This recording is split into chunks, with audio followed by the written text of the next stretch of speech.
Hi everyone, welcome back to my channel. If you're new here, welcome. My name is Ashwini and today we are going to talk about something exciting and super creative. I am finally going to start my temperature blanket for the year 2025, and if you don't know what a temperature blanket is or if you want to start your own, this video is for you. So let's dive in.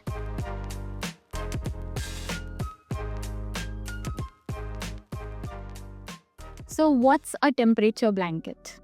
It's a crochet or a knit project where each row represents the average temperature of a day and the color reflects those temperature. By the end of the year, you'll have a beautiful, one-of-a-kind blanket that tells the story of the entire year's weather. There are many ways to make the temperature blankets. There are granny squares, corner to corner, or even simple single crochet ones. I'm keeping it simple for myself and making a single crochet one, but you can find many free patterns online and choose whichever works best for you. So once you have decided what pattern you want to go for, next would be the temperature. So to track the temperature, I'll be using a website called as Weather Underground. So it's a reliable site which helps you with the temperatures for the day, and it would also help you if in case you skip some rows and if you miss crocheting for some days and you wanted to do a bulk, like crochet like 3-4 days together, you could go on this website and find the highs and the lows or the average temperature for that week, and which would be helpful. And it's not necessary that you have to make a temperature blanket for the current year like 2025. If you want, you can make temperature blanket for a past year, or for example, after I finish my 2025 blanket, I am planning to make one for 2023 because that was the year my son was born, so I wanted to have a 2023 blanket as well. So this website has a database for all the past years as well, so you can go and check those the weather and use that to make your temperature blanket. Now let's talk about colors.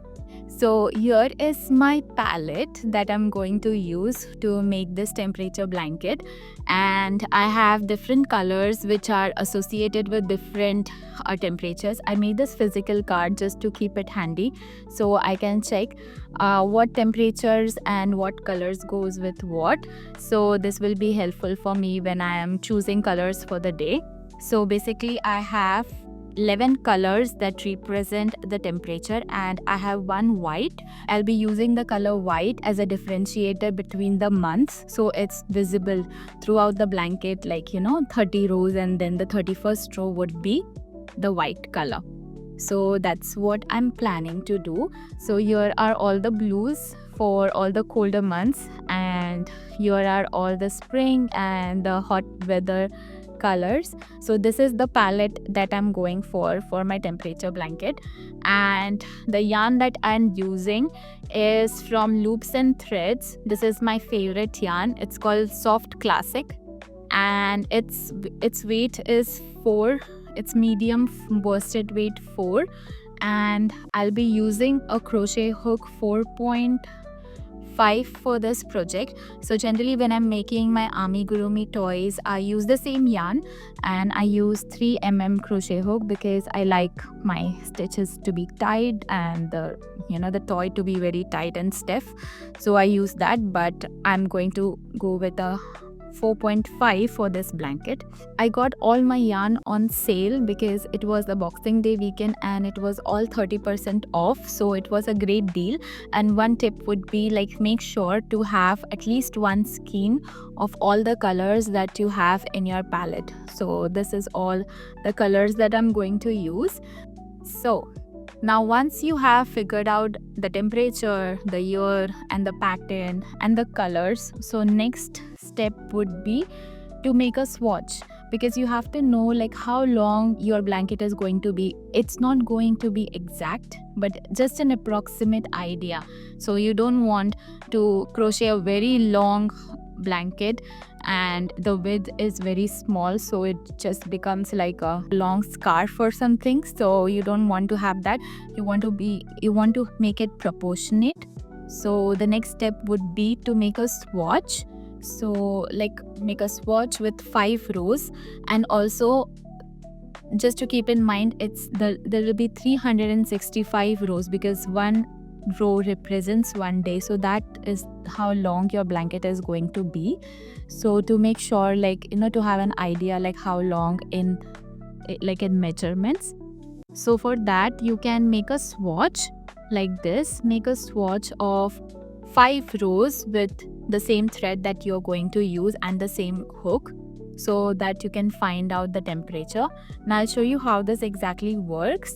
So once you have the 5 rows, you measured them. So mine came up to around 1.3 inches, the length, right? Then you multiply that with 73. So the measurement of your 5 rows, you multiply that with 73, which will give you the exact length of your blanket. So I did the calculation, and for me, for 1.3 multiplied by 73 comes to around 94.9. So the length of my blanket is going to be around 7.7 feet. So it's going to be a long blanket. So you have to make sure the length and the width is proportionate. So I'm thinking, if this is going to be around 7 feet in height, I want to make it at least, so if it's 94, I want to go at least 65 to 70 in width, so that it ends up being like a queen size or a double bed blanket.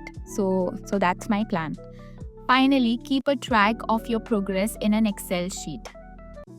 Mine includes column for the date, the temperature, average temperature, chosen color, and the status of each row. Staying organized will make this year-long project much easier. And that's everything you need to know about temperature blanket. It's such a fun project, you guys. I'm so excited to start mine. So please do let me know if you are also planning to make a temperature blanket this year.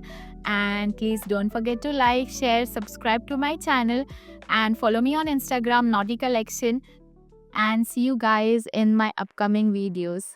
Bye.